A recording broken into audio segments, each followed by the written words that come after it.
Hello, everybody. My name's Milan Starcic. Welcome to Freedom Rising, a podcast dedicated to empowering individuals on the journey to personal growth, lasting serenity, and freedom from addiction. Tune in and join the movement. Your journey to freedom starts here. We neither represent, promote, or demote any 12-step program or organization. We are merely souls on the path of recovery with the desire to expand our lives and experiences and share them with you. Hello, everybody. What's up, guys? Welcome to the 57th Recovery Freedom Rising podcast. I'm Milan Starcic with co-hosts Andrew Norman, Brandi S, and Mikey A. Today's topic is part 3 of the never-ending series on acceptance. So I'll start off with a question maybe for you, Andrew, and then I'll ask Mikey and then Brandi, and then I'll answer it. You ready, Andrew? Absolutely. Good to see everybody. Okay. Love y'all, man. Practicing honesty, Love you back, brother. open-mindedness, and willingness keeps us teachable, grateful, and humble. The difference between humility and humiliation can be the level of acceptance we have about the information we get. When we listen with an open mind, anyone can carry a message to us. How has your level of acceptance ever gotten in the way of hearing the message from someone in the rooms? It's a great question. I had to come back with a good one. Fucking questions. You and your long ass questions. You guys are top, man. I'm like sitting here trying to write it down. I'm like, can you fly through that one more time, my man? Because you catch me off guard every time. Absolutely. Practicing honesty, open-mindedness, and willingness keeps us teachable, grateful, and humble. The difference between humility and humiliation can be the level of acceptance we have about the information we get. When we listen with an open mind, anyone can carry a message to us. How has your level of acceptance ever gotten in the way of hearing the message from someone in the rooms? Wow, yeah. Loaded question. When I got into these rooms, man, I didn't have any humility. I didn't know what that was. I've heard that term before, but I didn't know what that was, right? Didn't care what it was. So there's that like thin line between humiliation and and humbleness, right? Like and I equate it to like men are even they're too prideful to ask for directions. Like that's not, if you're lost, ask for directions. It's not a sign of weakness to ask for directions. If you're lost, if it's going to get you into a better place, like it's not a sign of weakness, right? It's humility. It's knowing that you don't have the answers to something. It's not humiliation, right? Don't feel bad about asking somebody that has something that you want, what they have and how they got it. So when I came in here, I didn't have any of that. I just really discounted everything that everybody said because I was searching for the differences, man. I was trying to complicate my way out before I even got in here, right? I got to identify my way in, not complicate my way out. So the start of that whole thing was being able to remain humble and teachable to the point where what y'all were saying was actually going to sit in my brain and resonate, not me just push that shit out. Like I'm so used to pushing everybody's all their viewpoints and everything they have to say out because I was on my own. You know what I mean? Like I got used to being a one-man wrecking ball, man. I was a one-man wrecking ball, dude. Just going through life and thinking I had the whole shit figured out, man. And so it really, it was a learning process for me, Milan, because it really did at the beginning shut the show down. It shut the show down in terms of what you're asking me, but it slowly started coming in. Where it started seeping in, and I heard meeting makers make it, man. I started making a lot of meetings. I still make a lot of meetings. I don't care how many meetings y'all make. I make more. I make more. I believe it. I am a terror in these meetings. And I'm cool with that, right? Because I was a nightmare in my active addiction using drugs, man. So I have to stay just that much better in my recovery than I was in my active addiction, because I'm not getting any younger either, guys. We're not getting any younger. We are not getting any Mhm. younger, right? So it gets harder to just do anything as you get older, let alone if you're coming out of some kind of active addiction. And Whoa, so, you're a youngster here. I want to say, whoa, Right. I'm getting old. thank you. Thank I'm you. like, Thank You whoa. are the Thank youngest one here. Thank You you. are the youngest one Am here. I? No. Oh, see, look. How old are you? Come on. Mikey, how old are you, Andrew? Not to interrupt, but I just turned 40. Yeah. 41. You're not 40 yet? 41. I just turned 41. You're Jesus 41? Christ. Oh, shit. And you're 40, All right, right. Mikey? Yeah. See, so watch your mouth. You guys are a bunch of spring Right. chickens. I'm older than both of you, so I can man. misjudge that. Bro, it's so funny. Yeah, so I had to really man, I had to take the cotton out of my ears and put it in my mouth, man, and shut the fuck up, man, and listen. And I listened to learn and learned to listen. I had to identify myself in and not complicate my way out. And I started to being able to adapt to what I was hearing and being able to relate what I was hearing to my life, right?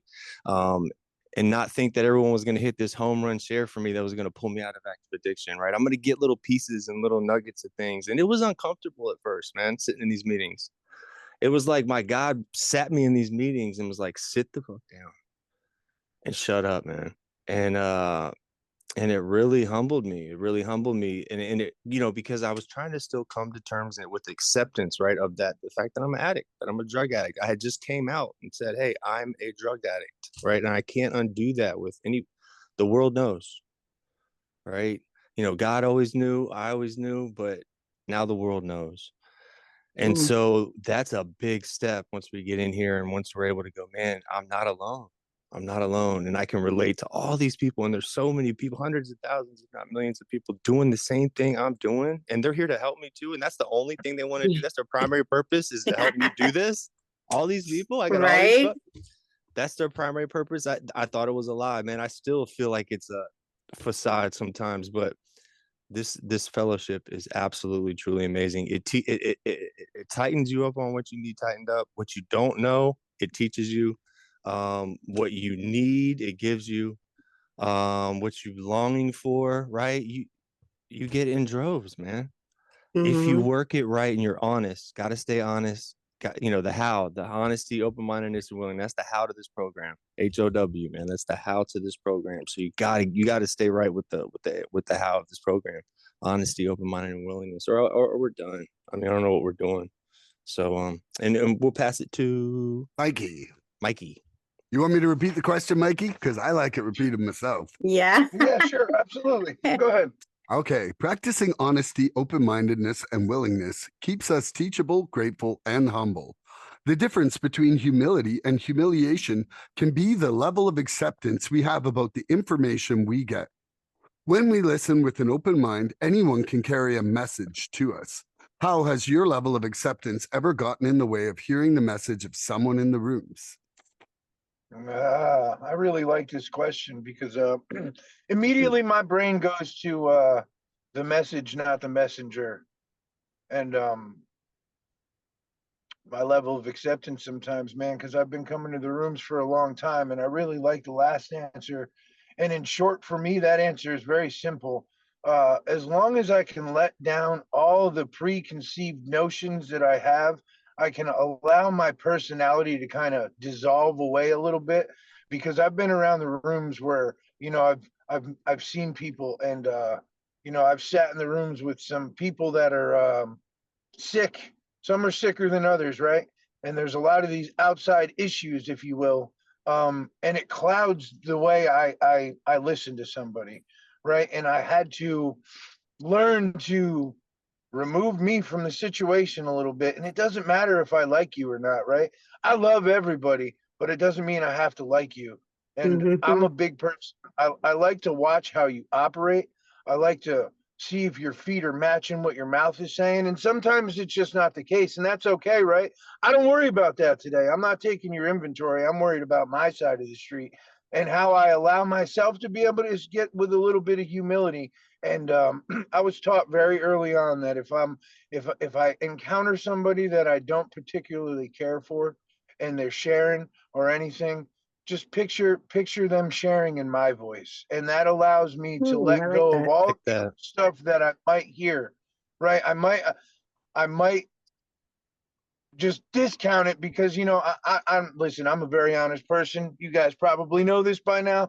The second somebody starts sharing that I don't care for, I'm like, oh, don't want to hear that, and my mind goes off on a million different things, right? And I pick apart everything in their share, and I'm like, yeah, you're full of shit. This, that. But again, I don't have to worry about any of that. When I close my eyes and I picture my voice, hear it in my voice, I start to connect because it's like, I might do that.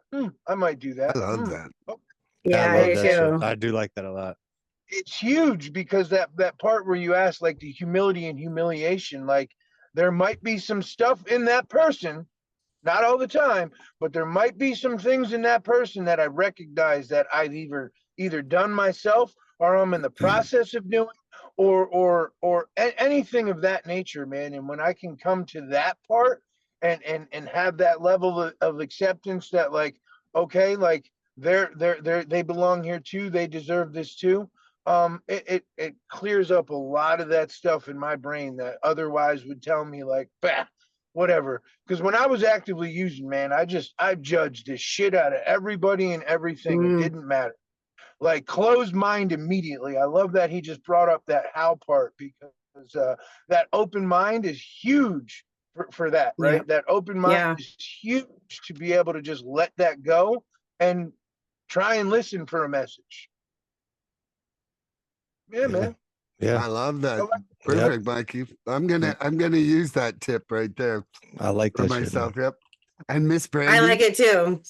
Will you repeat it for me? I would love to repeat it for you. Practicing honesty, open mindedness, and willingness keeps us teachable, grateful, and humble. The difference between humility and humiliation can be the level of acceptance we have about the information we get.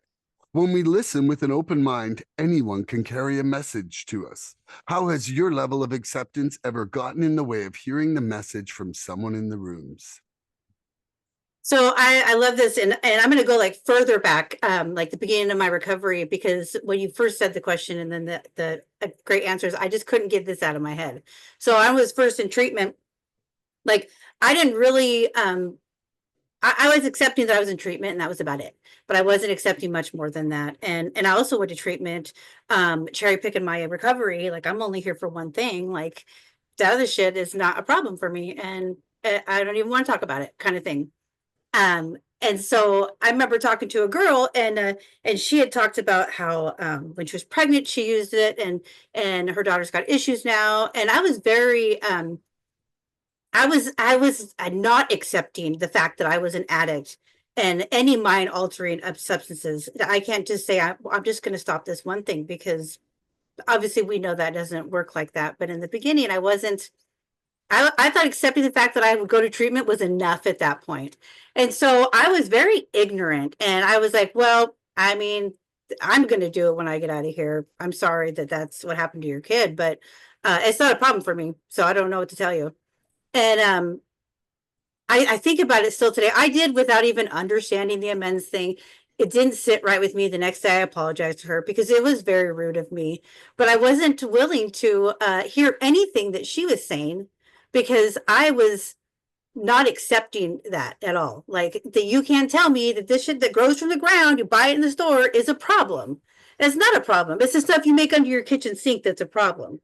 And I hold on to that a little bit still today, but not in a bad way, but in a way of just knowing like how and I speak for myself, like how ignorant in that area I was, and how much I've grown today in acceptance in my disease, and listening to other people. Like just because I feel something or I think I know something, it doesn't mean it is the right answer, and I need to protrude it onto somebody else. And not listen to what they're saying, because this is what's for me. Um, Definitely extremely uneducated in it, and that's okay, because that's how we learn. I'm not 2 days into treatment and I'm like, I know all about all this. I do today, and experiences like that, where I felt like I was definitely on the side of negativity, and just not. I wasn't accepting. I was faking it till I made it, and not in the way that we should. And And today I look at it and I don't I love to hear other people. I love to hear other people's experience. I can still get in my own way hearing it if depending on who it's coming from. And I don't want to be like that, because there's some people I've met that I wouldn't think they could say anything to me that would make a difference, and it's mind blowing in the end. And and I do vibe with everybody, I do. But in these rooms we do meet all different kinds of people. We're all in different areas of our recovery. Some are sicker than others, some don't even know they're sick. And so, but I try, because of that, to get whatever experience off of somebody else that I can put into my own life. And in return, share my own experience, because today I'm completely accepting. I'm accepting that I got room to grow. I'm accepting I don't know everything. Like there's so much to my recovery at 3.5 years in that I haven't even touched yet. And there's someone who's been in here for, that someone that's just got here that could definitely show me something. It definitely tell me something that I haven't even thought to look at, And so I think that when it goes to both angles of that question, even, I fully feel both of them, because I was the negative person that thought that, they had, whatever advice, like I was OG in that department or something like that. And here I am like, man, I'm sorry. I'm sorry.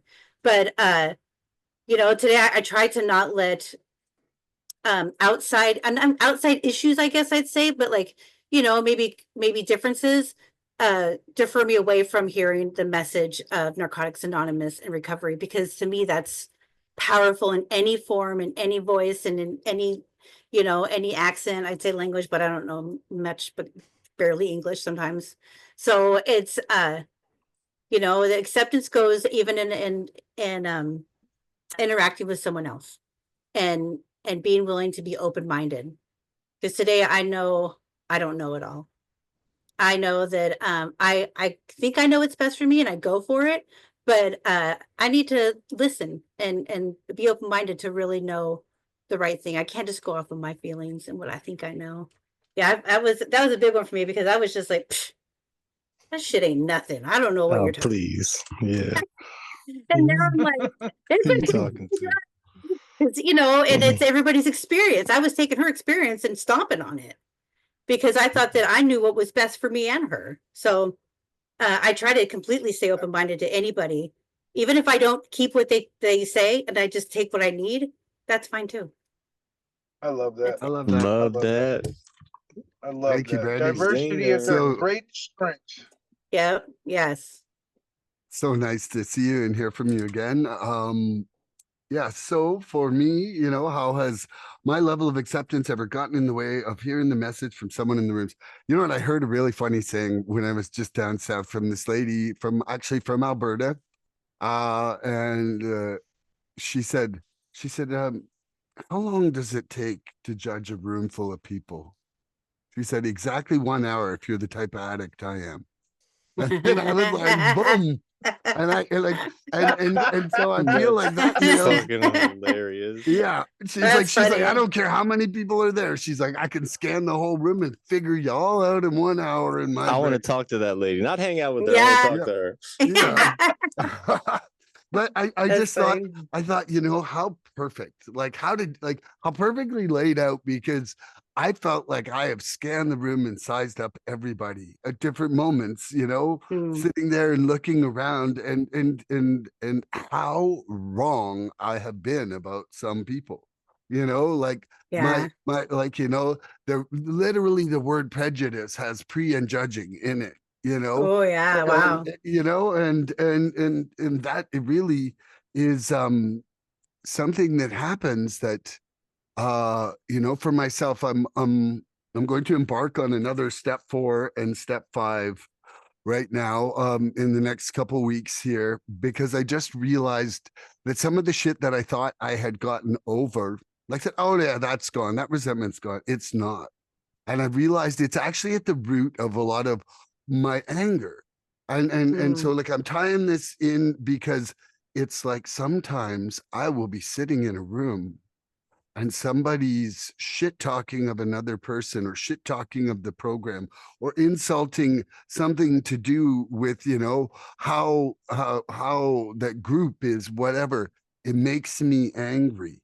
And that doesn't give me anywhere to go. Like there's no acceptance inside that.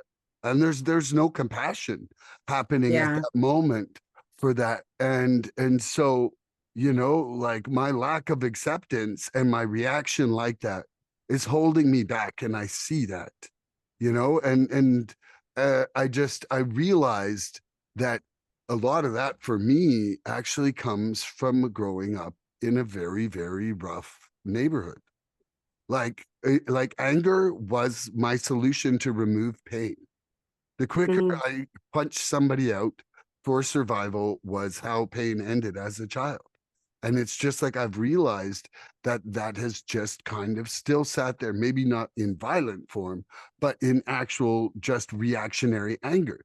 Like the faster I reacted was the quicker that I had a better chance of survival. And that is not the case anymore.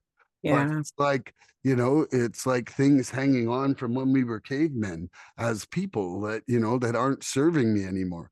So I'm going to dive deep and try to analyze that. But you know, there's been a lot of times where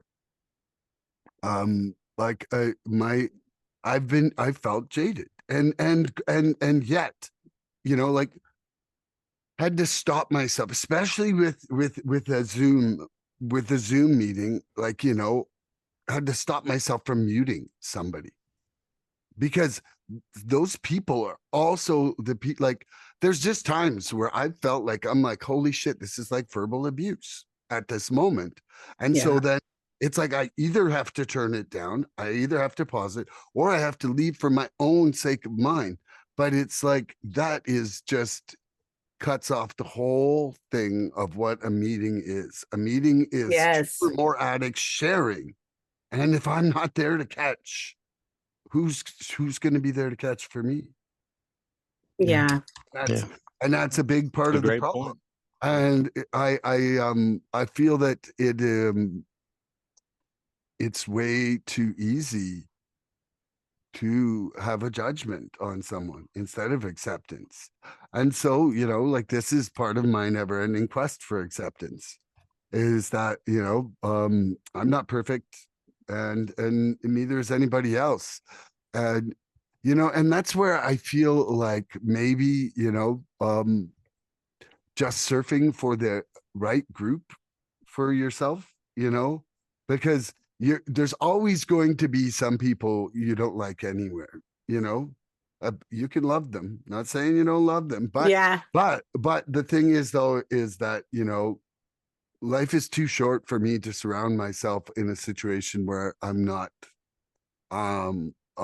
like where I'm feeling like I'm too guarded, or there is some kind of level of abuse or whatever. Yeah, So uncomfortable. yeah, uncomfortable for sure.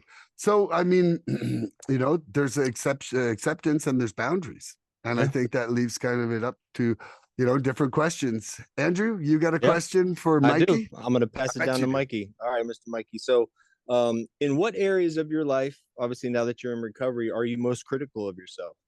And how have you kind of learned to deal with those critical thoughts of yourself? What areas in my life am I most critical of myself? um, wow. Well, I can always tell you this. I say this all the time, man. Sex and paychecks. Those are the two areas that I want to take my Let's get will, right? deep, I want guys. to Let's keep get my deep. will, right? When we talk about sex and paychecks, those are the things. God, you take everything up, my guy. You got the right. You take everything else. These two things I'm going to handle, and there's no. I don't think there's a. I don't think it's a coincidence that those are the two areas that I struggle the most and become so critical, right? Because you know, those are the things that I feel like I've always had a good grip on. Man, let me tell you, I'm 40 years old. I've never been married. I have no children. I am not the greatest at relationships, and that's okay, right? Air high five. Air high five. That's right. That's right. And Yeah, man, those are probably the two areas. And then a lot of it, it's funny because we're talking about acceptance. There's a lot of things that like I struggle to accept. You know, I struggle to accept a lot of things like outside that have happened already, like, basically my parents, right? That both of their suicides. Like I struggle with that sometimes on a daily basis, and sometimes it's like I'm okay for a long time. And, maybe 3 months later, it's all of a sudden I'm questioning why, and right, and that's just uh, self-centered behavior that comes back because like all of a sudden now somebody owes me an answer, and that's Mm. just the simple part of that is like, no, man, like that was God's plan, not yours. It's none of your business. And the first time I ever heard that, I was like, oh, how fucking dare you say that? But it's the truth, right? Yeah. It's the truth because like I think I'm the most important thing ever. And just sometimes, man, things happen that are outside of my control all the fucking time. And I struggle to accept that. So back to that question you know, it's always the areas that like I struggle with acceptance with. Like all of a sudden I'm denying the trust that I have, the faith that I have in my higher power, and I don't even realize that I'm doing it in the moment. It's just that little tyrant toddler that's still stuck inside of me that I want to Yeah. stamp my feet and I want to argue and fight everything. And yeah, man. Those are definitely the two things immediately that come to my brain that I've been trying to have a lot of work with my sponsor, a lot of work with my higher power. That like I'm just trying to be able to let those things go, man, because you know, acceptance leads to recovery, right? So when I'm Yeah. struggling in these areas, it's because I'm probably struggling with some level of acceptance. I love the acceptance piece of it all because there's so many different layers and levels and avenues you can break off to it. And yeah, man, um, those are two of the areas though that I struggle the most. And the awareness part of that is half the battle, right? I say half the battle because tomorrow I might struggle with it again, but I don't got to worry about that today. I just got to try and get a hold on it today and not let it ruin everything. Yeah, I love that. I love that, man. I love that. And I heard this. Beautiful, Look, Mikey. understanding is the first step to acceptance, and without acceptance, there's no recovery, man. Right. So you got to have that acceptance and understanding. All right, I'm going to ask you, Brandi, Miss Brandi, Yep. come down Yep. to you. So in what areas of your life, obviously now that you're a proud recovering woman, that you're most critical of yourself still, and how are you dealing with those?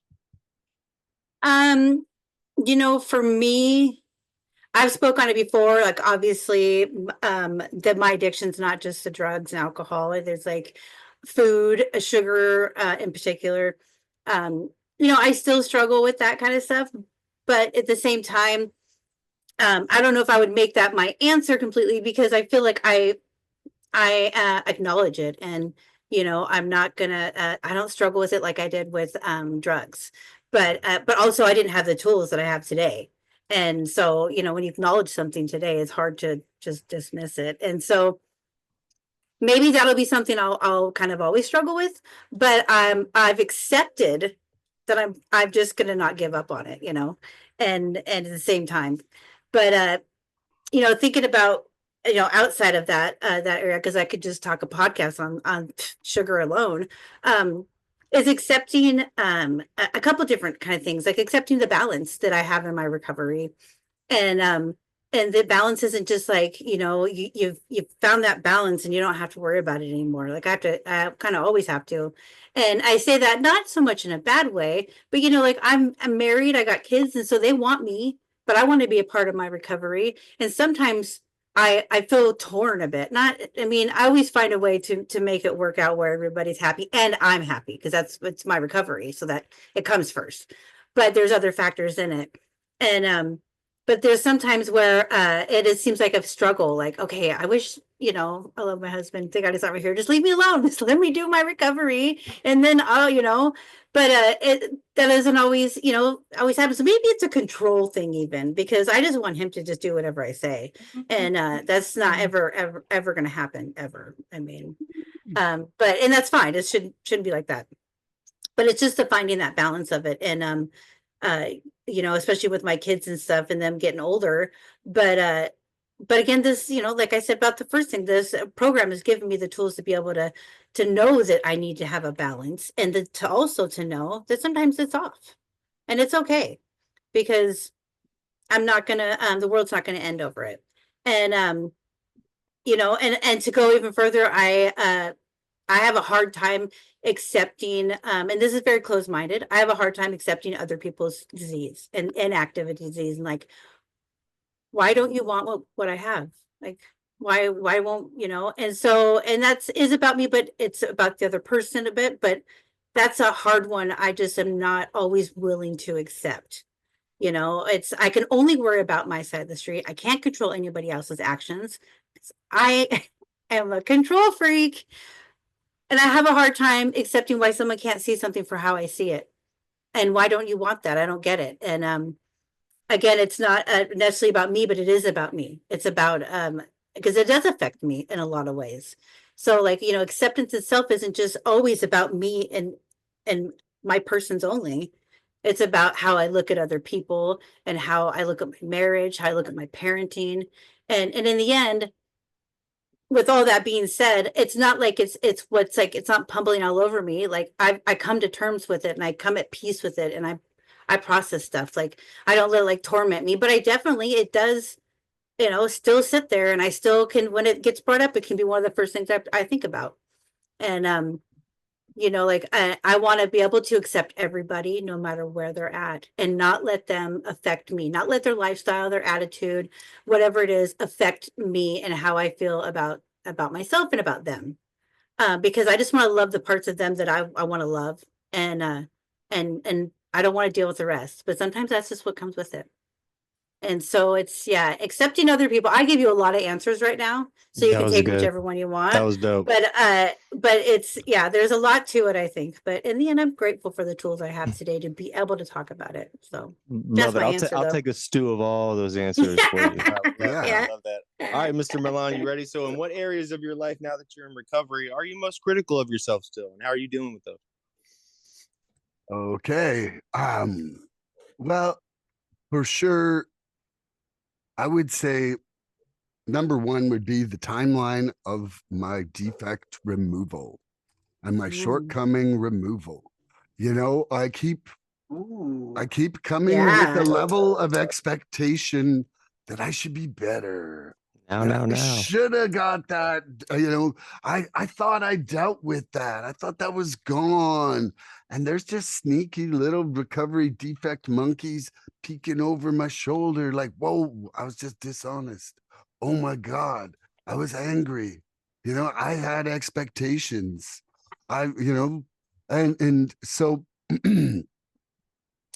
I would say that um my growth is definitely my hardest thing, and so that is directly an acceptance of who I am and the perfection of that being right now, Mm. and Yeah. so it's I'm really feeling like I came up with this analogy, like not only is our recovery like peeling an onion, right? But it's like that onion is translucent but not transparent. Mm. I Like, love I that. so like it's that. it's I like like that. it's like I can kind of see the color of what's coming up, but I can't clearly see what that next layer is till I peel it away, you Hmm. know? And so right now, it was the shares of the other people that I was with down in Mexico that revealed to me the direction of where I need to go right now. And there was just some real fundamental things that a couple people said that I was like, holy shit. Like, when you hear something, you're like, that is me. And I I just love that. Yeah. never ever would have saw or thought of it like that, you know? And so I think right now, for myself, um, it is acceptance of others as where they're at, and acceptance of myself that I'm the Mhm. hardest on myself about. because when I feel like when I'm like, shit, I just blew that with my daughter or my wife or a friend or something where I'm like, I wouldn't have wanted to be around me right at that moment, you know?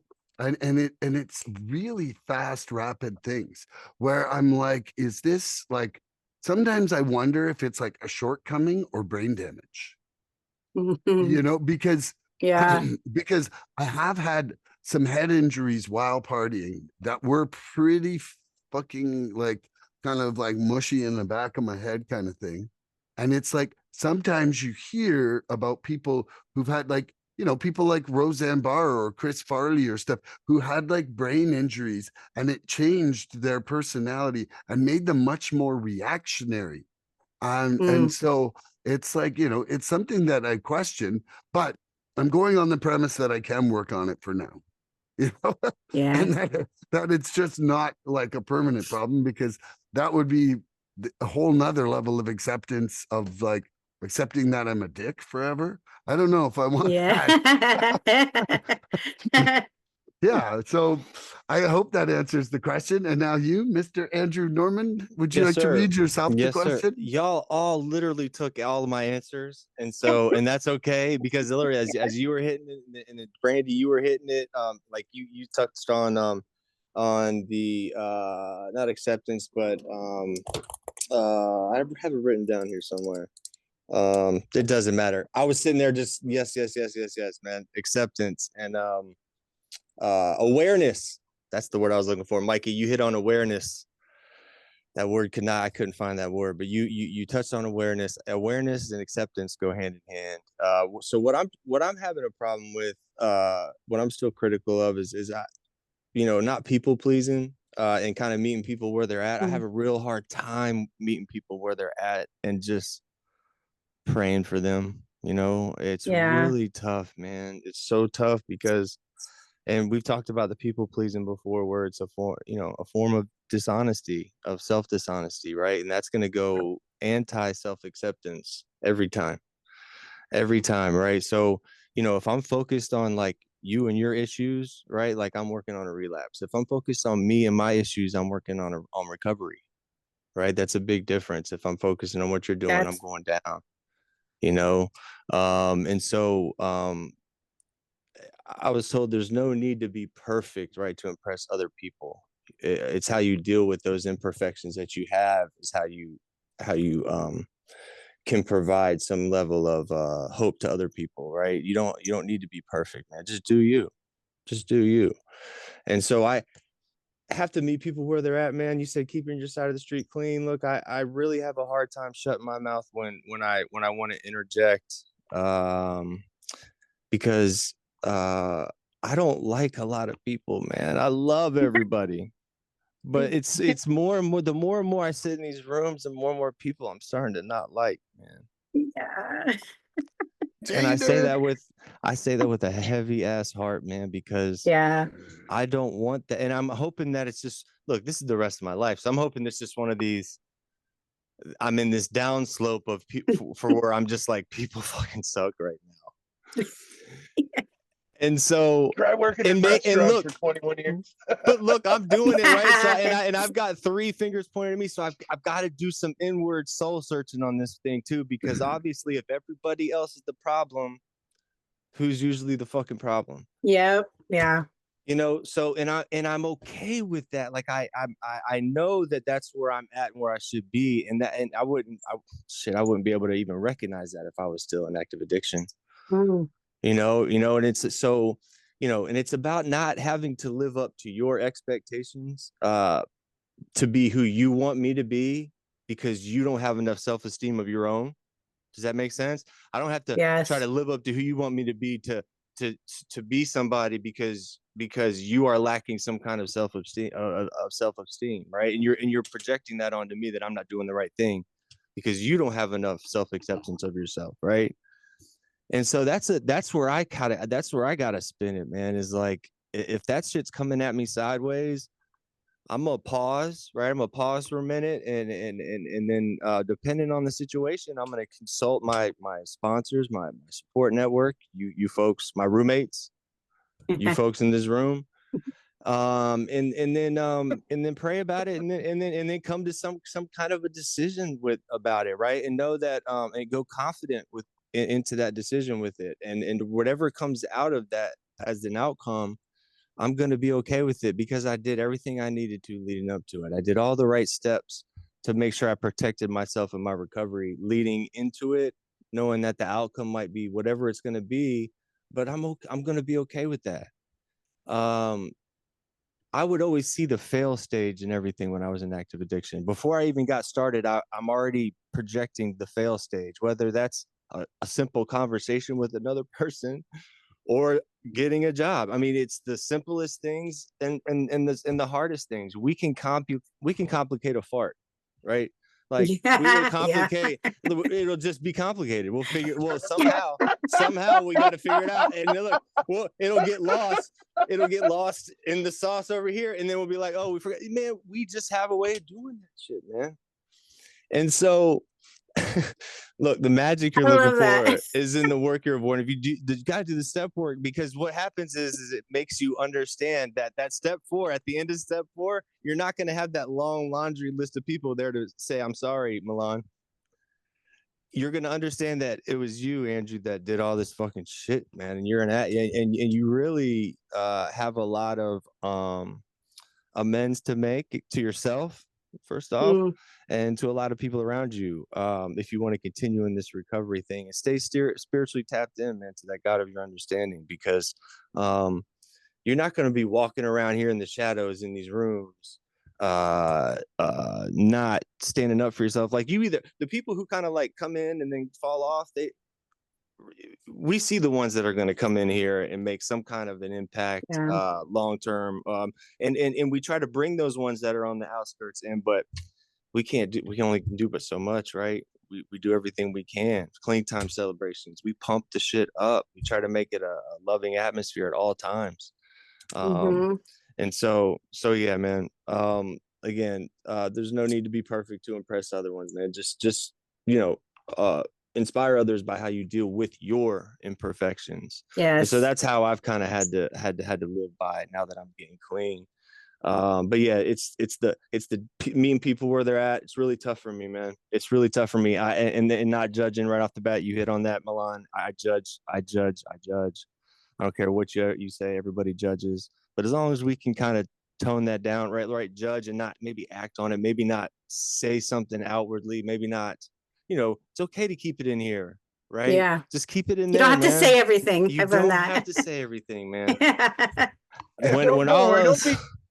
Don't be judgy, but stick with the winners. Don't. Yes. Yeah. Well, there you go. Right? And we can have a whole podcast on that page in the literature, right? So yeah, it's look, this program is what you want to. It is what you make it. Yeah. Right? It's what you make it. It is. It doesn't have to be so like your life to be that way. It has to be that way. Take eat your chicken wing and then spit out the bones, man. Get all that nutrients that you need from everybody and just cruise along in this thing, man, and stay fat, healthy, and loving along the way. So that's kind of my answer to it. No doubt. So I guess we would go down to Mikey. You got a Mikey gets to ask Brandi now. Yes. I just want to say, dude, I was feeling jaded the same way in the rooms. And this whole string of in-person meetings that I just kind of forced myself to go through when I was down south, it really brought a lot of that back. You can text really weird shit to people, like that's not nice, that you'll never say to their face. Like getting face to face. Yeah. Like, again, for me, it was just a healthy transition for a bit. How are the hugs? The hugs were like spacious and full. Invaluable, man. I wish you could have brought some for us. Yeah. They call those keyboard gangsters, the ones that got a lot to say. And so, just like shower muscles. Yeah. Shower muscles, just like shower muscles. That's right. Remember that, Mikey. You remember that, Mikey. Oh yeah. Shower muscles. Your shower arguments, man. It's too great. Love you, bro. All right, what you got for me, Mikey? I'm undefeated in shower arguments, by the way. Okay. Wait. So it says it in our literature. You guys hear that? Right. Nope. Oh, you don't? Okay, no. I'm ignoring it. It's my husband's cooking. If you can't hear it, then I'm not gonna worry about Can't it. hear it. Yeah, We're good. no, it's your noise cancellation's working. Okay, cool. So- Go ahead. So it says it in our literature that refusing to practice acceptance, we are in effect denying our faith in our higher power. What does that mean to you? Say the first part again. Sorry, the beep just started or stopped. I was trying to hear both. Refusing to practice acceptance, we are in effect denying our faith in our higher power. What does that mean to you? That's good because I feel like acceptance and faith in my higher power. I wouldn't have really one without the other, because the acceptance I have today comes from my higher power. Like, I didn't think that I would ever be able to go a day clean. I didn't think I ever wanted to be clean. And when I, even though, like, I think acceptance it's an ongoing thing. It's not like I just plug it in and walk away, like, the whole balance thing. So I have to continue that faith. And I've never been able to give something, surrender something and not take it back. And I think with my addiction and my recovery and everything, and surrendering my addiction, is because I've accepted the fact that I'm an addict. Like, it's not like in the beginning of my recovery where I could be like, this is my only problem. Like, an addict is of all things. Somebody had said in a meeting the other day, they pulled up a piece of paper. I think I saw it, and he tore up the corner of it and he goes, "This is drugs. This is my addiction." Like, there's so much to it. That stuck with me since That then. was dope. That was dope. That was really good. Yeah. But it's, like, I got to have faith that my acceptance in my disease is what's going to keep me open-minded and growing and willing and teachable and all of that stuff. Like, if I didn't have faith in my higher power like I have, acceptance wouldn't do it. Would be like, it would be just as easy to dismiss it. Like, I don't know about you guys, but when I was using, I would say I was getting clean.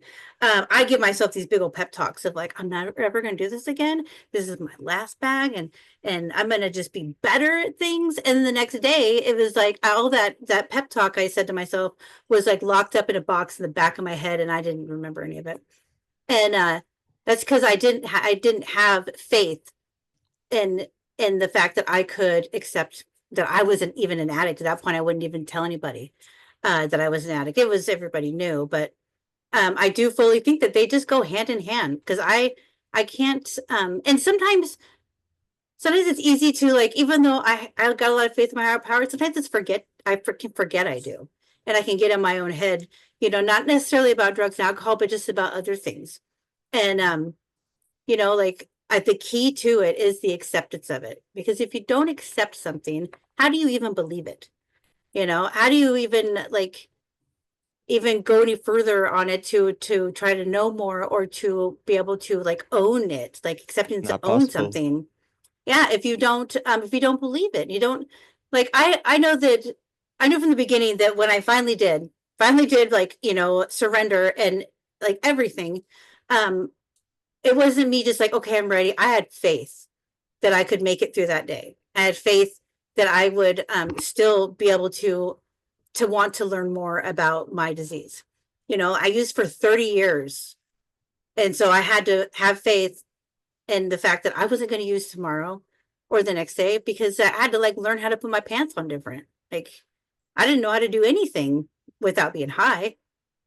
And so, but with that, it was, if I wasn't, ready to accept all of my disease, there's no way I would be able to even pretend I had faith to make it, to like, I could say it and be like, oh yeah, I got faith, like, I went to, I've always been a church goer, but I used to get high at church.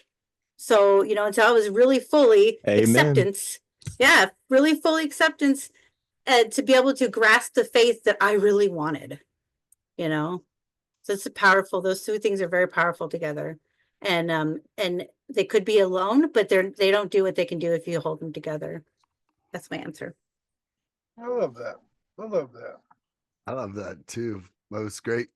Can you repeat your question, Mikey? Because I am the absent-minded addict over here. Doodly-doo. You're okay. Refusing to practice acceptance, we are in effect denying our faith in our higher power. What does that mean to you? Okay, so we're gonna go on a little journey back to me talking to my sponsor about 8 months ago.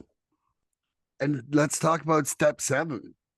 Humbly Come ask on. God to remove our shortcomings. It does not say, did not like the list of shortcomings we had and worked on them like hell on our own, believing that we can change everything. Like, Yeah, yeah. it just doesn't say that. It's like it's a lack of faith to not be involving our higher power in that situation. And for myself, I really kind of went up a notch. I was doing a lot of exercise when I was down south, and I like every morning. But while I was doing like 45 minutes of laps, 35 to 45 minutes of laps every morning in this pool. That was where we were staying. And while I was doing that, though, I started praying, and it was like I kind of cycled over these couple prayers while I was going around, and it was longer than I prayed per day at any point in my whole life. And it kind of gave me a real greater connection for myself.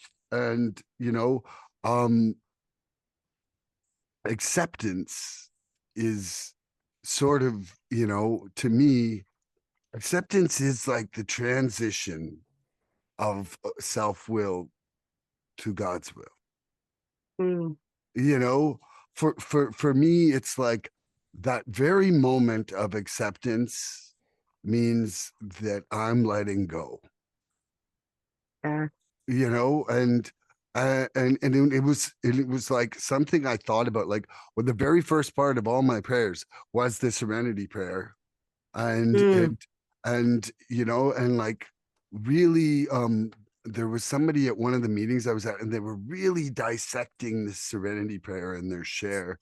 And it just kind of, it made me realize, that I'm never getting to serenity without acceptance.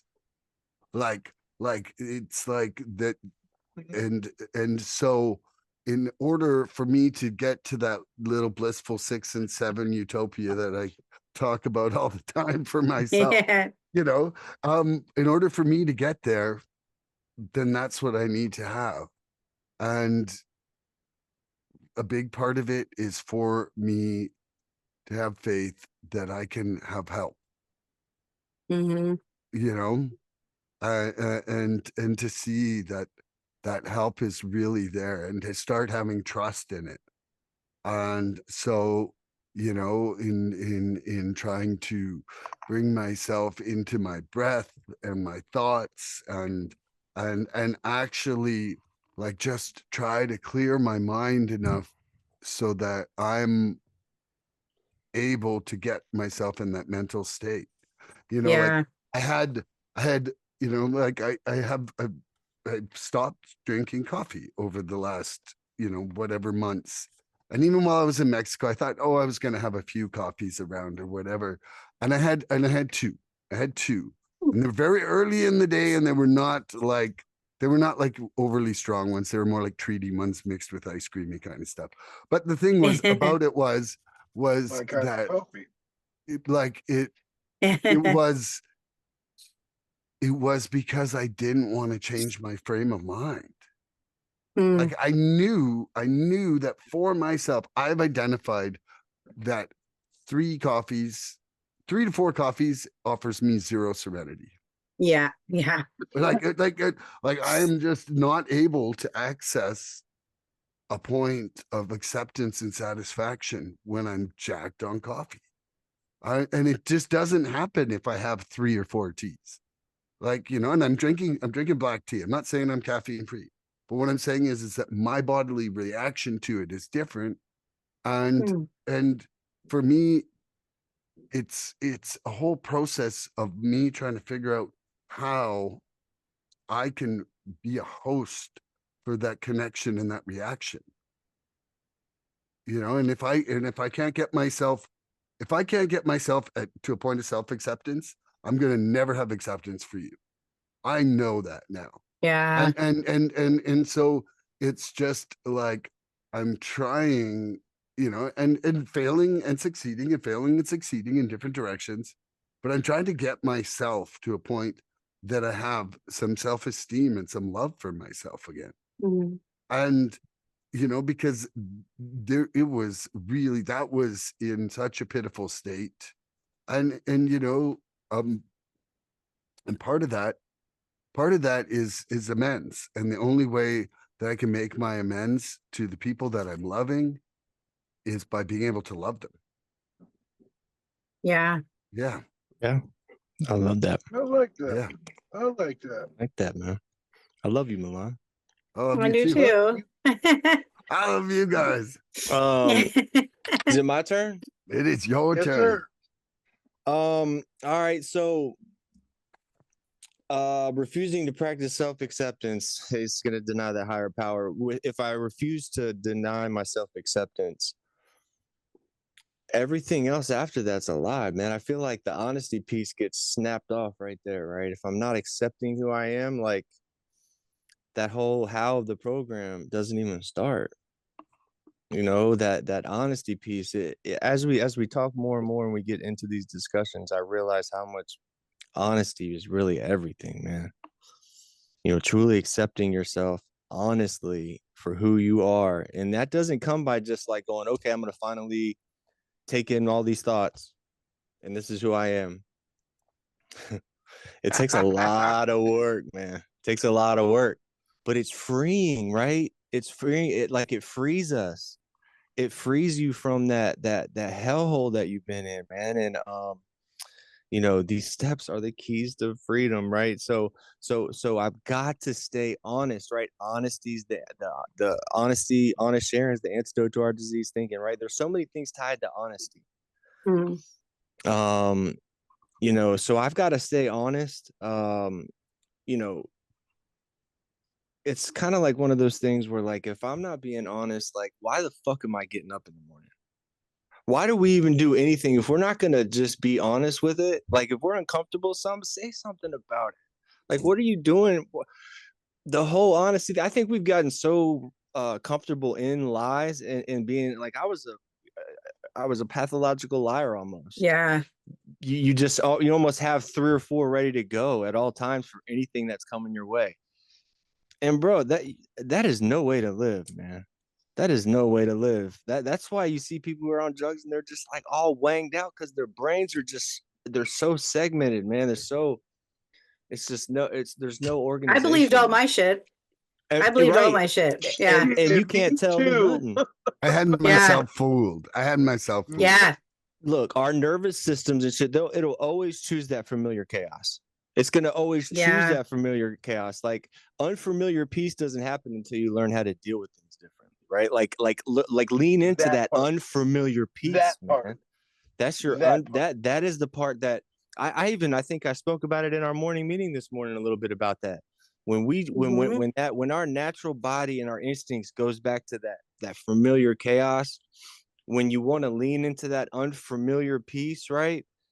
That's like, it's like doing that first hard DOC that first and second time. We just got to go back and try it again, even though it's unfamiliar and it feels a little uncomfortable, because we're not used to peace, man. We're not used to that peaceful, calm, serenity moment, right? And so lean into it because it gets easier, doesn't it, guys? It gets easier. It does. It does. It gets tastier too. Look, and I heard something a long time that serenity comes when you trade expectations for acceptance.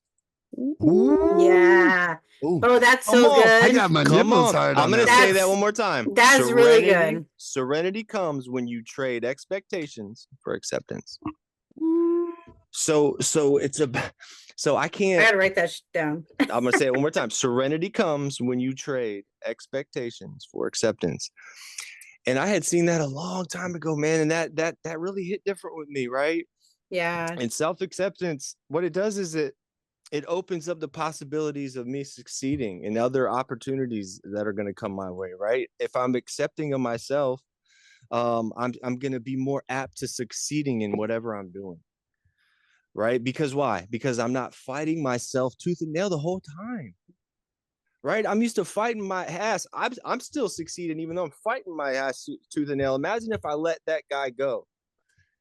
That's what happens in recovery. That's why we say like recovery years are like dog years. Like 1 year is like 7 years. If you really are doing this thing right, you're flying off the handle with good shit. Like food tastes better, things taste better, colors look different. Like everything is better at a phenomenal pace.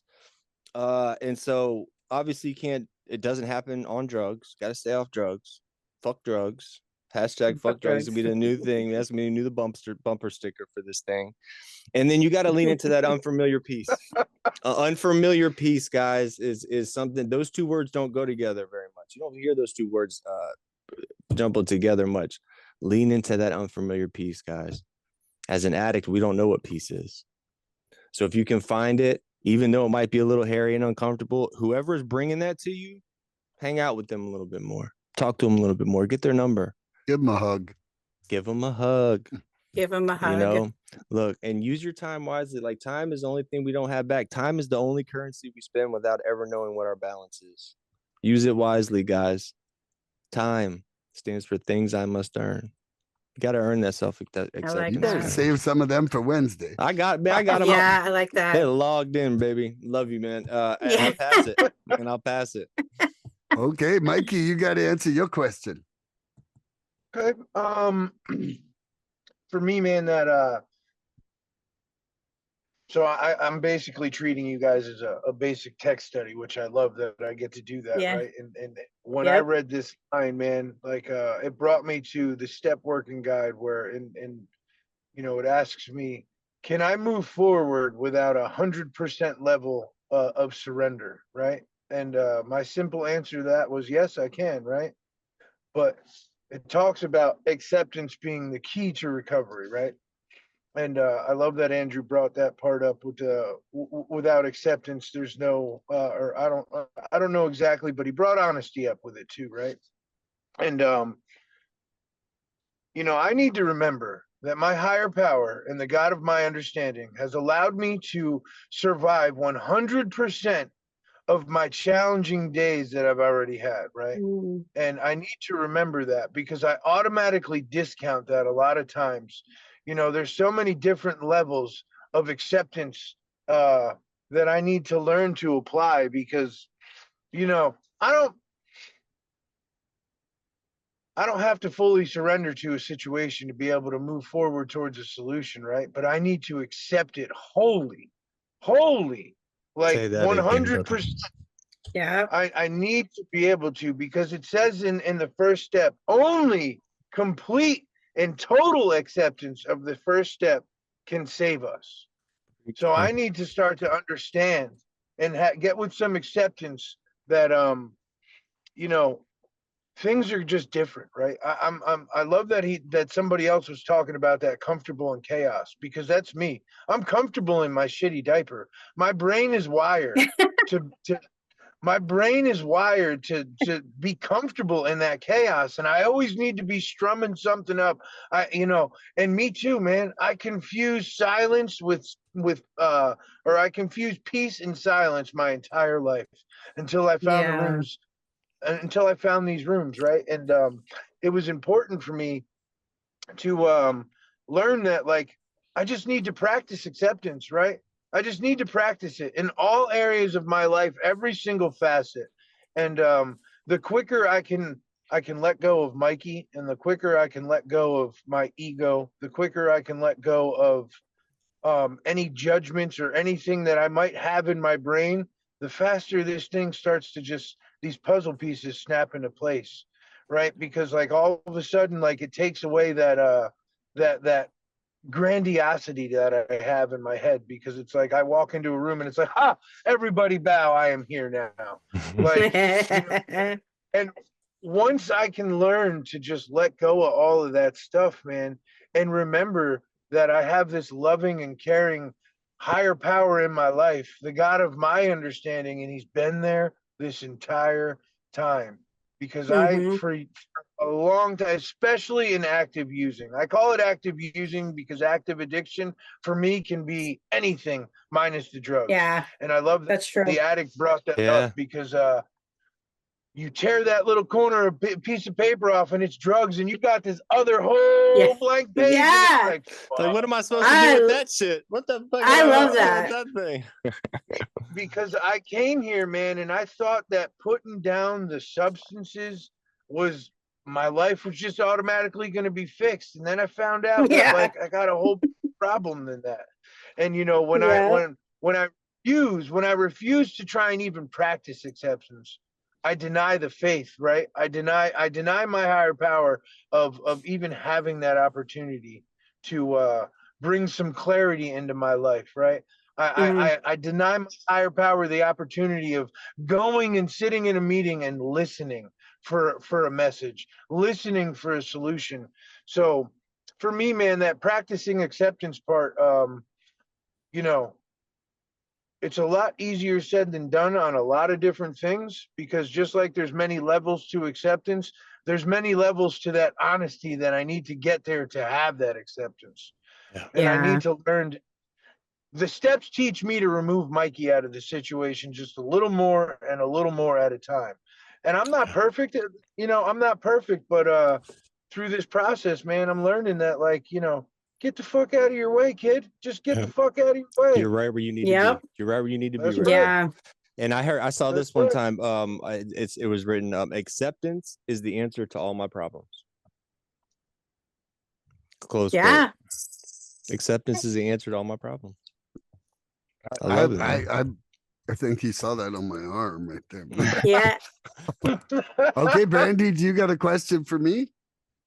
I do. And these have all been really great questions. And Hey, I got a love all you couple, guys but too. I love you guys. This has been great so far, of course. But so this one, I mean, it could be a big one, but we'll narrow it down a bit. So what are some qualities to acceptance? And I'll give you, like a few examples of what I read. And then also I tried to look up defects and there's not very many of them, just so you know. But so examples are like confidence in oneself, beliefs and values, accepting others' beliefs, flexibility, forgiveness, open-mindedness. Those are, some of the qualities of acceptance. And I'll throw in here just for your own, peace of mind, I guess. Some of the defects would be ignoring red flags or enabling others' behavior. So with that, so what are some qualities of acceptance, and how, which one stands out to you the most? Like, how has it impacted your life? Who am I asking this to, anyways? Me. Andrew. Alon. Oh, you. Asking it Okay. to So me. I was like, I thought it was Andrew at first. I was Okay. like, wait, who's this? So qualities of acceptance and how has it impacted your life? Okay. So qualities of acceptance. Tolerance is a quality of acceptance that is probably like the very first thing that to me is like what I need to have. And then so tolerance, especially of others, tolerance of others for who they are, for what they're doing, and for where they're at in their life. Mm. It's probably my largest problem with my family members. And Yeah. and with everybody, but like I have 1,000 interactions with my wife and I have 2 with you, so Yeah. I mean that's really, like all of it starts at home. If I go Yeah. out and walk around the world like Mr. Acceptance and I'm not accepting at home, that's just dishonesty right there, Yeah. but what I realized, this was a big thing that came up for me when I was away, was I realized that intolerance of other people was really keeping me from being present. Because if Mm. I'm looking at you with an expectation, right?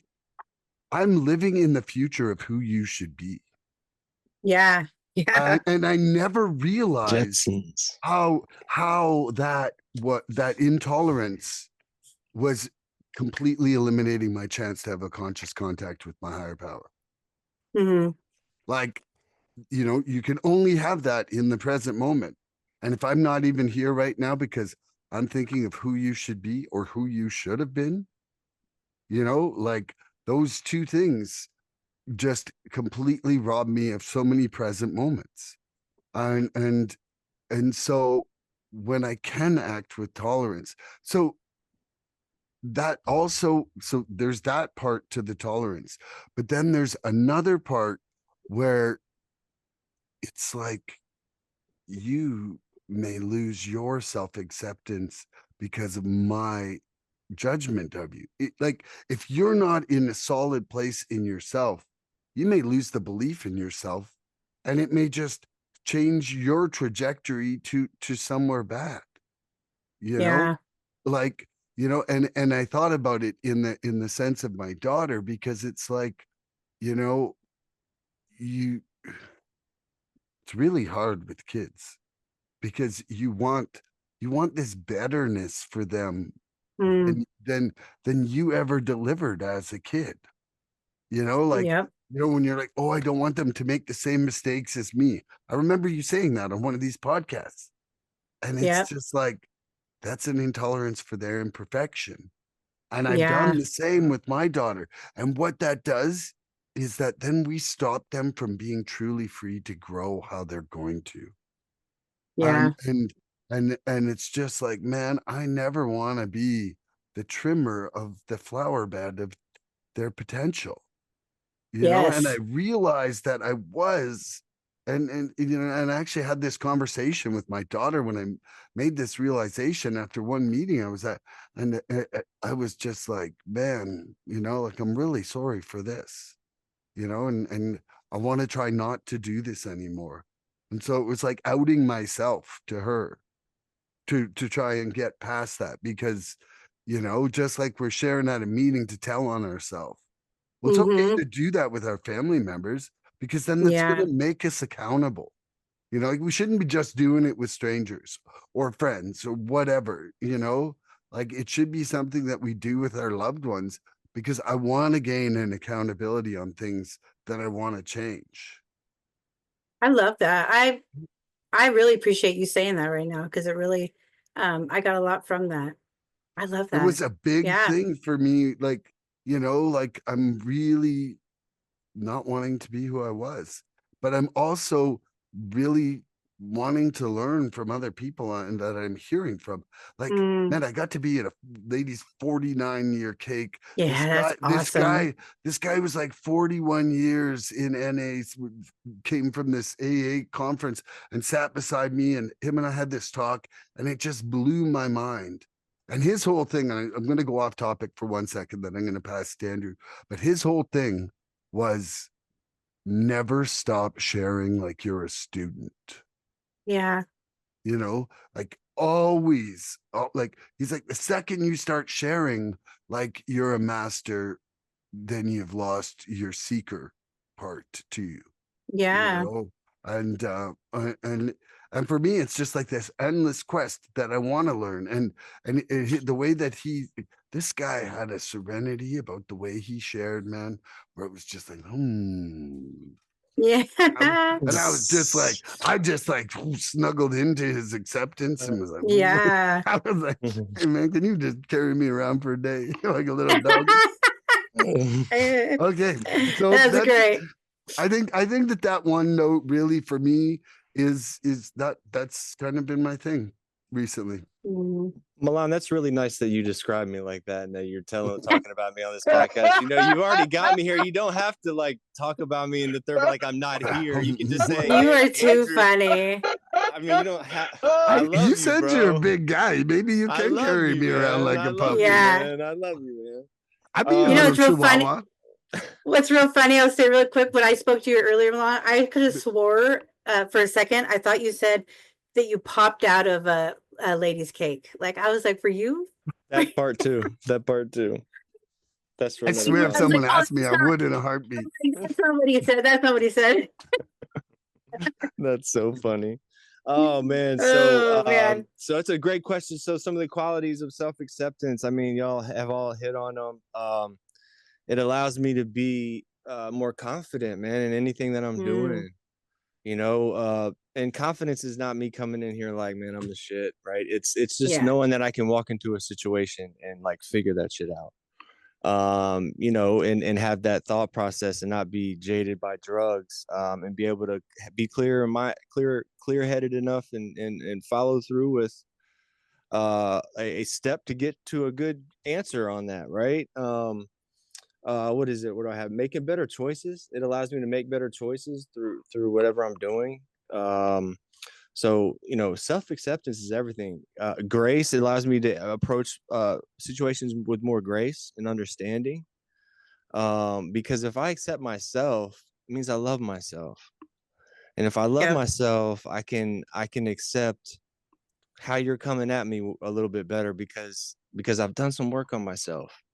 You don't love yourself if you haven't done a little bit of work on yourself as an addict, because we just been burning this shit down for so long, or however long you've been in addiction. You just been torching that shit down, blame throwing that ass off, right? Just blame thrower everywhere, just torching it all down. And so being able to make better choices, and be confident in those choices, being able to make a choice that is the first step to another step of a right decision, right? Like not just making a rash good decision, not knowing how it's going to pan out from there. Being able to build onto that.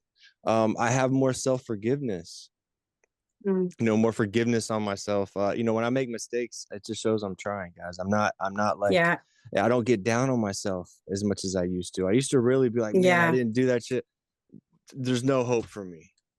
No, man, it just means that like God didn't have that door open for me, and now I need to just reroute and go somewhere else. Mikey, we've been talking a little bit lately about your situation, right?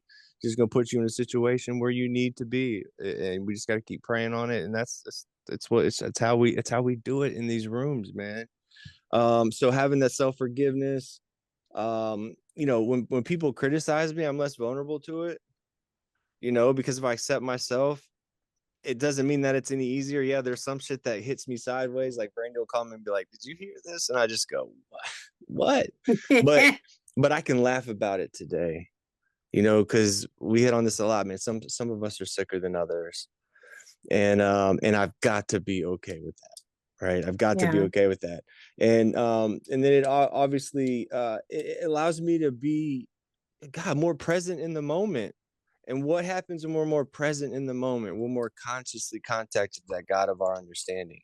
Like if I'm not self-aware and into what I have going on, is an acceptance of where I am in that current moment to whatever situation I'm walking into, it could go south quick, right? It can go south quick because I can just kind of get wrapped up in that old way of thinking where I'm just this. It was almost like I was an actor in a movie, in this painting, or this movie painting that I'm in, and I can get off track quick, But I've surrounded myself with so many people today that are so they just said they're everything that I'm not. Man, I surround myself with people who I need around me, who will call me on my bullshit, and that I love to death today. Man, I love them not because they have dope in their pocket. Right. Because they have dope in their heads that they can spit to me when I need because they're to dope. hear something. They don't got dope. They're dope. That's right. They're dope. They are just dope. I mean, you're looking at them right here. You're looking at them right here. Right? These are my bricks. These are my bricks. So I love you guys, man. I love you guys so much. So but then I tied it into as you were talking more, like self-esteem versus self-awareness, right? There's kind of a thin line in between the self-esteem piece and then the self-awareness, right? The self-esteem piece comes with like self-evaluation, while like the acceptance of the self is relating to oneself, right? Does that make sense? Like you're not like self-evaluation to like beat myself up. I'm trying to relate to myself. And then like with self-esteem, you're a lot of times you're like comparing and contrasting, which with self acceptance, you're not comparing anything. You're just accepting who you are, right? And then I had another thing written down on that. It's usually mixed effects when you're talking about self-esteem, and then when you're talking about self-acceptance, it's always positive. When you're accepting that part, it's always positive. There's no negative part to it. No negative part to it. It all becomes positive because once you finally accept it, it's you. it is now you, right? And then you can kind of build off that. So yeah, that was my answer. It's like the bottom line, you know. Beautiful. That's is it, man. acceptance. That's it, man. Yeah. That's it. Mikey? Can you please repeat the question? Oh, I would he's one love of the to. boys. We've got another. I would love to. You have been finally. You're welcome home.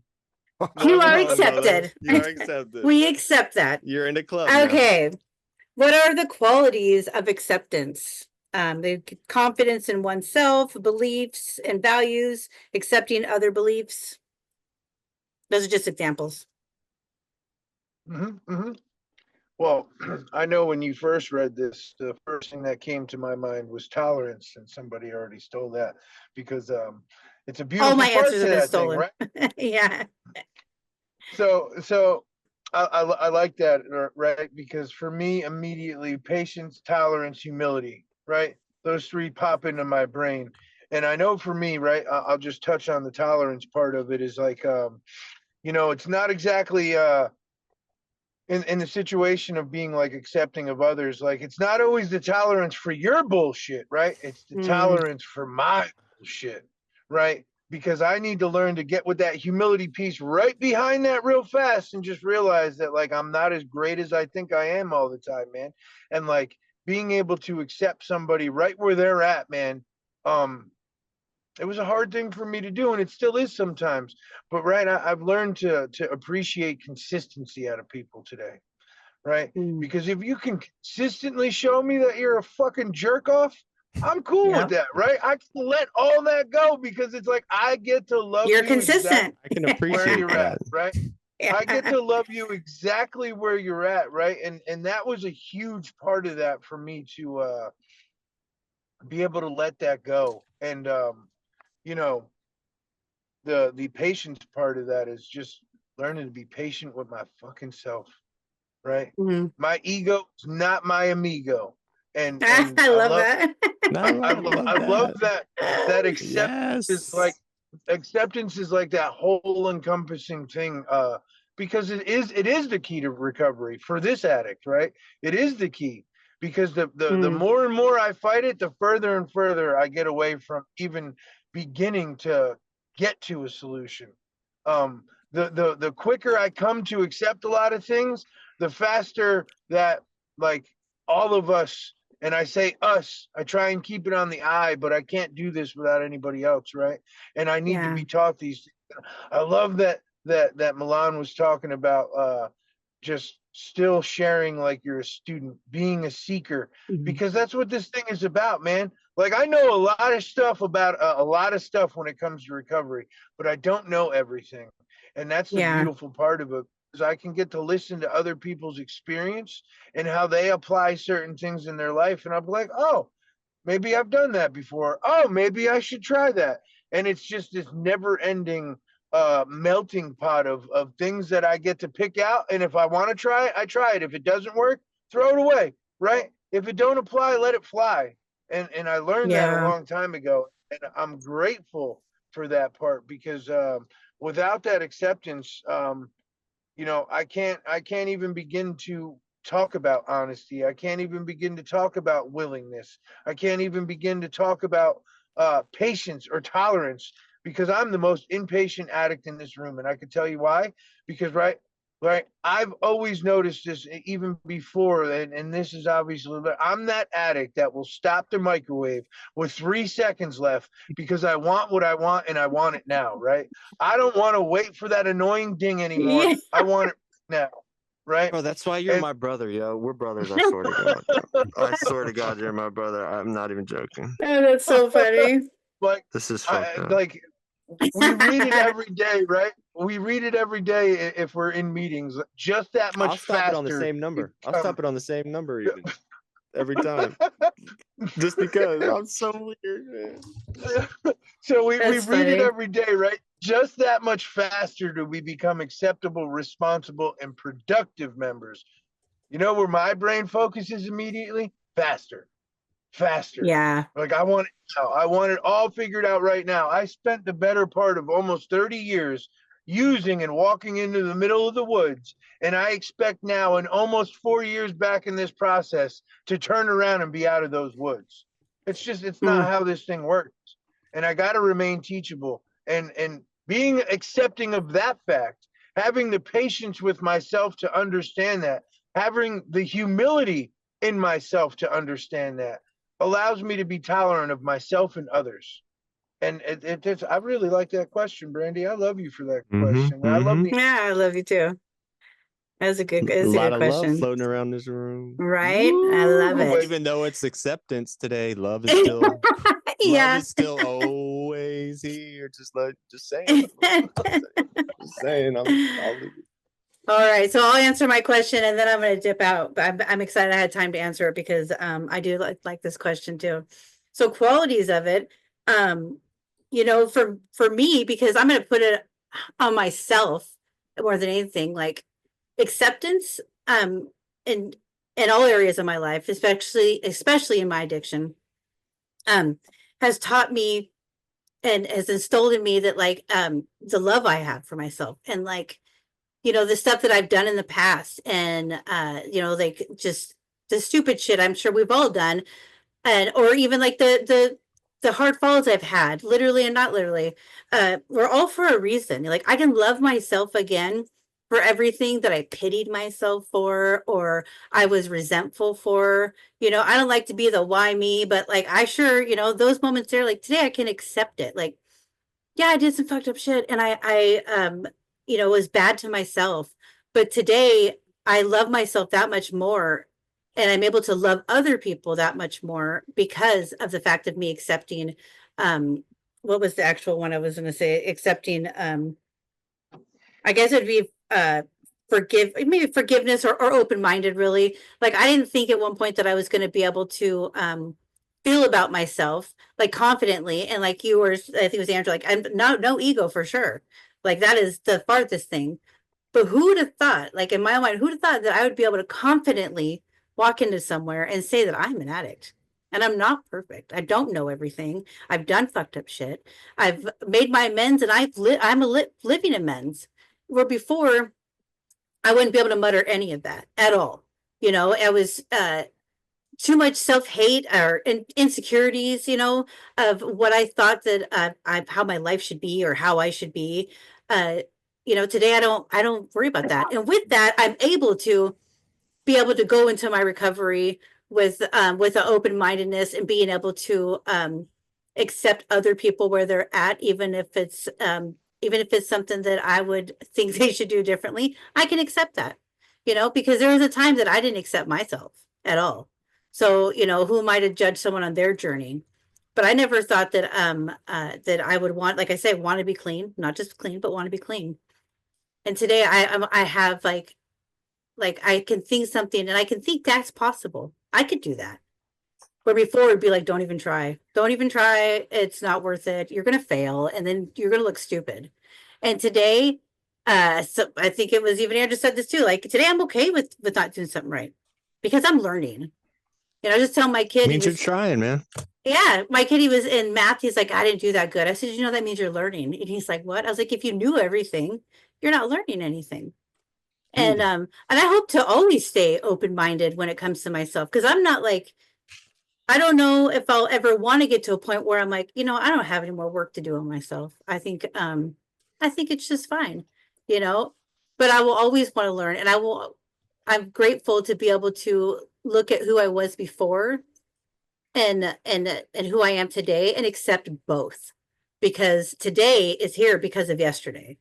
And I wouldn't be able to love myself if I hadn't really gone through the stuff I went through and was able to kind of pick it apart and open it up and accept the fact of who I am. You know, who I was, I am and who I want to be. Because I didn't have a want to be anybody before. You know, it was like I grew up in special ed classes. I had epilepsy when I was younger, so like I got made fun of for. I mean, yeah, I wouldn't read in front of anybody. I learned how to read in the program straight up, and today, like I don't, that's right. Where I accept it. Like I'm grateful for the stuff that I've been through because it really makes me appreciate and fully accept my situations, because and today, if it's something that I don't want to accept, I know I can do something about it. Acceptance is reachable for me. If it's not right there, it's reachable. And with that is like all those qualities, like we could just say acceptance, but like I was saying, there's so many qualities to it. And some of them fit in our life now, some will in the future, and sometimes more than one at one time. And that's the beautiful thing of it. Really, it's like I don't know where I would be if I couldn't love myself for who I was and who I am today.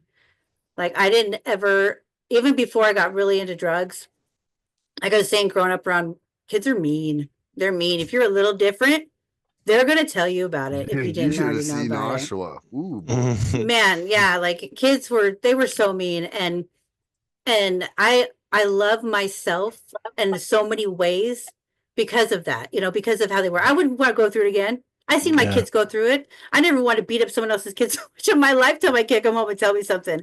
I'm like, what's their name? It's in the same time, it's like you have this like you don't believe it, and you just have this center of like wanting more for yourself. And I didn't see any of that until I got clean, until I started working recovery, really. And today it's like acceptance is the key. It really is the Randy, key. think about what you've gained in the past 4 years, like where you've Man, come, like what you've come from. Like yeah. just it's It's like night and day. It really is. And it's like that's why I can always like speak on it with the passion of like, and like yeah, you're saying, like always speak as the newcomer, as you're learning. yeah. Because I still, like I'm one of those people that, I hate to say this, but it's true. Like, well, if I can get clean, you can get clean. Like in a bigger picture, like we really can do this. And being clean is one thing, but working on recovery and accepting and having faith and being in fellowship, asking for help, like all of that right there is a huge part to go We can't to do the it for you next though. day. Yeah. And carry Right. the message, not the addict. Yeah. That's a big That's one. right. Because I want to carry the addict. I do, but We no, can't. I can only carry myself, and I can carry the message that I learned from it. Yeah. So, Right. so many qualities to acceptance. Some can be easier said than done, but when you do, it's like another world, really. That's it. Yeah. Love it. Love you, Brandi. Yeah. I I'm love you having a hard guys. time. I'm having a hard time accepting the fact that you get to go eat prime rib right now and I don't. You had to say that, man. Come on. I know. I can smell it right now too. Oh, boy. Oh, Prime here rib we is- go. You got to scratch Yeah. the sniff square. Let me scratch Man, this. wouldn't that be nice? I don't want Wouldn't to that be smell it, or nice? I'm going to go cook some. Yeah, it smells really, really good, actually. Well, Yeah. So get I outta love you here guys. I before hate we to get dip out, but resentment. I'm about to resent you. Love you, Brandi. I love you guys. Love Thank you, you for Brandi, so having much. me on We'll see you here. later. Bye. I love you. Have a great night and have a great meal. Eat some for Okie me. dokie. So I got a question for you, Mr. Andrew N. Yup. My Virginia Beach peach. Yup. Self-acceptance changes over time. We learn to live with our frailties and imperfections. We find that the defects we accept and forgive are more likely to be removed than those we fight against and try to control. Has this been your experience? How or how not? Yeah. Yeah, man. Because as soon as I think about control, I'm out of control. Right. As soon as I think about controlling the situation, I'm out of control. And so the whole character defect thing, man, my sponsor said what we're doing is we're learning to take our character defects and turning them into defects with character. Right. And so that's kind of a different spin when he put it on with me. But I can't control anything, man. I came in here and I thought I could control still do what I wanted to do, but then be a part of this fellowship. Because why? Because my family thought I was doing the right things and doing all the right, but it doesn't work like that, man. It doesn't work like that. This is the most dangerous spectator sport in the world. I'll say that shit every day till the cows come home. You got to come in here and do the work, and part of that is just sitting down, shutting the fuck up, and just taking suggestions. You ain't gonna control shit in here. When you come in here and you start taking these suggestions, what it does is it allows you to control your life again, right? That's where you get the control back, is being able to really push towards your dreams and then far exceed those dreams if you choose to do so. That's where you get that control back. But having control, it stopped everything. As soon as I thought about controlling the situation, I was looped up immediately because my brain goes sideways. Like, I got to win. I'm very competitive, right? If I'm still having a problem with that, guys, to be honest with you, the control piece, trying to control people around me. And I don't know if I want to get too personal on this one, but like, there's just people around me that, some are in active addiction, and I'm going to keep it on the ones in active addiction that I feel like I give a lot of support to, and I give a lot of suggestions to, and they don't even listen to them. And that hurts, man. And then it gets put on me where it's like, hey, it's like you're trying to control certain things, and I get it, right? But it's something that I'm really having a problem with. Where is it control, or is it me knowing that I ran into that fire, and I know that if you run into that fire, you're going to get your ass burned. And I've been burned. Here's the scar. Learn from it, right? It's not acceptance control, and tolerance, man. right? Right there. There's a thin line when you have someone that you are deeply love, right? As whether it's just a friend or in a romantic relationship, and you're trying to give them support, and you're seeing them go into that fire, that burning building that 2 years ago you fucking almost died in. And then they don't want to have no parts of it, man. That shit is tough to shut your mouth and then they want to go, let me learn by having my own mistakes. No, it's not like you are. Go learn and learn from your own mistakes. But like, I want to tell you, I've been in that building. I know exactly what happens when you go into that building. And so, no, I'm not trying to control you. I'm just trying to tell you for the third time, if you go in that building, I'm going to have to take you to the doctors. That's exactly what I was talking about with your kids, like my kids. Bro. And like it's exactly same thing, just different point in life. Yeah. But it is one of the hardest things to do with the people you love around you. It's one of like, to absolutely. Where do you stop? Where do you let them keep going? Where do you let it where's that point? I think all we can do is not enable things that we see as damaging, like not enable it by funding it or whatever. But I really seriously believe that we can't shelter other people from the mistakes, or we're actually hiding that, like we're inhibiting their future growth. Oh, it kills me inside, man. I'm talking about the couple ones I'm talking about. It fucking murders me inside, man. Yeah. So it goes back to, the acceptance and tolerance, right? Perception is always my reality. And I got to remember that I'm not powerful enough to keep anybody clean. I'm just not. And then on the other side of that is, I get it, man, but who am I to deny somebody their rock bottom? And I need to remember that part. I can't keep how you precious clean. that rock bottom is. I wish I could fill up just a thimble of some of the things that I have in this process, and just tell somebody to drink it, because they'll be able to see what I've learned, right? I love that you said, here, let me show you this scar. But, addiction and withdrawal distort rational thinking. And when I'm in that place, I'm not going to hear anybody. And that's on the other side of that for me, is to realize, like, I can only lead you to water. I can't make you drink it. Yeah, so why keep going? You're going to keep verbally lashing at this person when they're not hearing it anyways. Well, I mean, you always be there for that person. We talk about, living life on an altruistic plane, right? Yeah. Always be there. But when you start to question, like, oh man, I've given you so many suggestions, I've done this, I've done that, that's where it's just kind of like, all right, maybe I just need to dial it back for myself. Yeah. That's where I'm at with it right now too. That's what I've kind of been praying about and thought about too. So thank you. Yeah, man. Love you, brother. I love you, Andrew. I love you guys, man. Yeah. Do you want me to repeat the question for you, Mikey? Absolutely. I forget what the question was at all. I love you too, man. Y'all are awesome. self-acceptance changes over time. We learn to live with our frailties and imperfections. We find that the defects we accept and forgive are more likely to be removed than those we fight against and try to control. Has this been your experience? How or how not?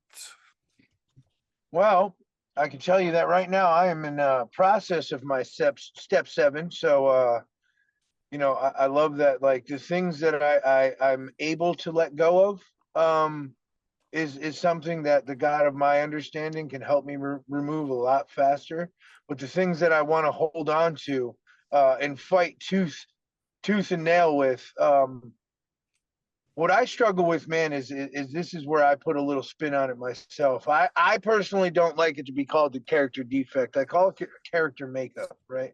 Because a lot of these things are in my life and in place as defense mechanisms. So, I use specifically for me, right? Like I use humor, right, as a way to kind of mask things, and I make jokes about a lot of things, and it's really hard to let go of that one sometimes because specifically like even when it comes to my parents, man, I constantly make jokes about it, but I'm still really hurt on the inside, so when I almost mask these things, and it's funny because we talk about in there that the masks have to go, but yet I'm still unwilling to let go of some of the defects that I have because they've been there and they've been almost protecting me in a way that when we peel that onion, and I love that you said, like, it's translucent, not only transparent, and I can see behind there, but I'm not really sure. And that's where I come into a lot of difficulty with a lot of that stuff, because I've always heard that um 6, 7, and 8 separate, or 6 and 7 separate the men from the boys, right? That's what I've always heard, and that's where I'm embarking right now on this process of like trying to unlock a lot of that stuff, and maybe learn to let go of that and allow my higher power and the God of my understanding to help me let go of that, because man, specifically just even on the dark humor topic, man, I just don't see it. It's much like the drugs, right? When I got here, I couldn't see life without drugs. I don't know how I'm going to be able to let go of things and not make light of some situations.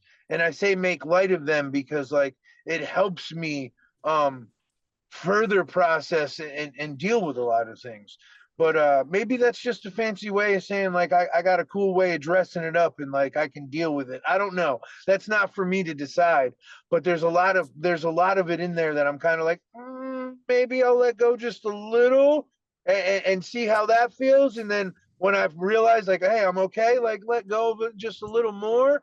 Because I don't know if you guys can relate to this. Have you ever just held on to something so tight and you don't want to give your will up and you're clenching your fists hard, hard, hard, and finally when that pain just gets right, just the pain is just enough in that sweet spot, you let go and you open your palm and there's nothing fucking there.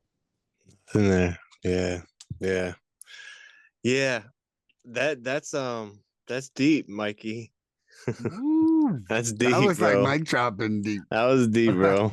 I like that. That was Yeah, beautiful. I Man. love that. That I'm was still thinking epic. about that. Hey, a shortcoming is like a flat tire. A character defect is like driving on it. So no, think it would be about the that, other way man. around. No, well, the shortcoming is the flat tire, but then if you a character defect is like you're No, like the shortcoming's the action, and the character defect is the noun. Say so. The flat tire Hey, would be y'all the understand what the I'm defect. saying. Y'all The get what I'm shortcoming saying. would be the driving on it. Y'all understand what I'm saying. Y'all I get understand what you're saying, but it was reversed. Whatever. We got to switch them up. Whatever. I love it. Man. I love it. I love it. Love you too. Did you want me to ask a quick question to go around, or are we done? He's got to answer his. I got to answer mine. Oh, damn, you do. It's okay. Yeah. So, I'd say right now, I'm standing at the crossroads of this question, which is kind of, I like to ask the questions that kick me in the balls. because Definitely do. you know, my sponsor says, "Oh, that smells uncomfortable. Smells like growth." You know, It's like growth. I love that. I love yeah, that. and so, you know, I'm really trying to go back and see what I missed in my step work to help myself along with this process. You know, I feel that even from doing these podcasts, I've learned more about the program. And I feel that I've also learned more about myself, and I've also gained some insight from everybody here and everybody that I've come into contact with to be able to take a deeper look at things. And I certainly am seeing that control is not the solution at all. You know, and it's way easier said than done. Let's just say that. Like, I can talk acceptance and release of control all day long, and then go upstairs and want to move something on my kitchen table because it's not the way it was when I left it. You know, like, and so this my experience to date is that I'm still trying to learn how to do this. You know, like, I'm definitely just trying to roll with life in a way that I never have before. But I'm still full of flat tires that I'm driving on some days. Some days I'm like, ooh, why don't I go off-roading on this flat tire? Just fuck. We're gonna make I'm just like, it. whoa, I don't know why I'm in the ditch. We're still gonna make it, man. Yeah. That's so So, funny. you know, this is just something, but you know, when I've when acceptance comes into my life and forgiveness is part of my life, you know, giving and receiving it, I know that I feel more bliss. I do. Amen. And I never feel serenity in the middle of trying to control you. I've never had a moment of serenity inside trying attempted control of somebody else. Never. Like, or fight, like fighting against acceptance. Never seen serenity in the middle of that. And I've never seen it when I'm trying to control somebody. Serenity And, comes when you oh, trade expectations for acceptance. And when I'm judging you, you know, because if I'm trying to control you, it means I'm judging what you should do, and You I'm already creating did. an expectation, you know. So Love right that. there, boom, that's it. Serenity for me on that one. comes when you trade expectations for acceptance, Milan. Boom. Love I know. it, man. Milan, Love I it. know. Milan, E equals Milan, NA squared. you said I like that. You said something that's like important, and I don't know if it's part of the problem or the whole problem. And you said, you know, I'm going back into my step work to see what I missed, right? And Yeah. I hear this all the time, right? The only thing I need to do perfectly in this program is to not pick up, right? Everything else after that, I get And to step learn one. from. And step one. So Yeah. yep. So maybe it's not something you miss. It's just something that needs to be worked on rather than because You've even grown if you into. missed it, yeah, even if you missed it, it doesn't matter, right? Like it's okay. You're still not using Oh, today. I'm not saying it's a mistake. What I'm saying is that in my first round, like the translucent onion, I was unable to see it earlier. Maybe you saw the outlining of it, and then now you can see it a little more clearly now. So what I want to do now is I want to go back and I want to go through and see what resentments are sitting there, like, and actually be able to look at them from a different angle now, and maybe a deeper angle. You And know, go, oh, I remember you. I remember you from last time. like, and like, you know, like, like I think that, okay, that childhood bullying towards me and me being part of reciprocating, that wasn't even on my defects list of resentments.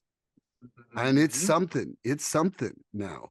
I've realized it's sitting there. So, like, Did I miss it? Sure, because I wasn't strong enough to lift that stone and look underneath before.